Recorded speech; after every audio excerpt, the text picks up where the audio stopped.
વડોદરામાં એમએસ યુનિવર્સિટીની સમરસ હોસ્ટેલ ફરી એકવાર વિવાદમાં આવી છે। વિદ્યાર્થીઓએ હોસ્ટેલના આંગણામાં વિરોધ કર્યો છે। ભોજનમાં જીવાતને લઈને સૂત્રોચ્ચાર કર્યા। મેનેજમેન્ટને વારંવાર નહીં સરકાર ગ્રાન્ટ આપે છે તો પછી ક્યાં જાય છે? નિરાકરણ ન આવે તો ઉગ્ર આંદોલનની ચીમકી ઉચ્ચારી છે। હોસ્ટેલના જમવામાં જીવડા મળી આવતા વિદ્યાર્થીઓ કે જે આકરા પાણીએ છે। 500 જેટલા વિદ્યાર્થીઓ સમરસ હોસ્ટેલમાં રહે છે અને જમવામાં જીવડા આવતા વિદ્યાર્થીઓમાં રોષની લાગણી જોવા મળી। હોસ્ટેલના આંગણામાં પહોંચી અને વિદ્યાર્થીઓએ સૂત્રોચ્ચાર કર્યા છે। મેનેજમેન્ટને વારંવાર રજૂઆત કરવામાં આવી હોવા છતાં પણ નિરાકરણ ન આવતું હોવાનો વિદ્યાર્થીઓએ આક્ષેપ કર્યો છે। સરકાર દ્વારા ગ્રાન્ટ આપવામાં આવે છે સમરસ હોસ્ટેલમાં, પરંતુ આ ગ્રાન્ટના રૂપિયામાં ભ્રષ્ટાચાર થતો હોવાની ગંધ પણ આવી રહી છે। હજુ પણ નિરાકરણ ન આવે તો ઉગ્ર આંદોલનની ચીમકી ઉચ્ચારી।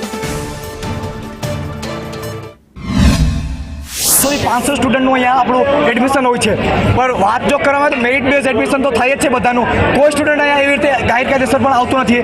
તો વાત કરવામાં આવે તો જમવાની બાબતનું આજે જે જીવડું નીકળ્યું છે ને એ પહેલી વાર નથી। આની પહેલાં છોકરાઓ હરેક વખતે કંઈક ને કંઈક પ્રોબ્લેમનો સામનો કરે છે। પાણીવાળું ખાવાનું આપે છે, ક્વોલિટીને નથી હાઇજેનિક ખાવાનું।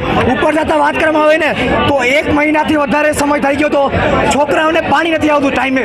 છોકરાઓ નાઈ નહીં જાય, છોકરાઓને ભણવું કોલેજે ટાઈમ પર જઈ શકતા।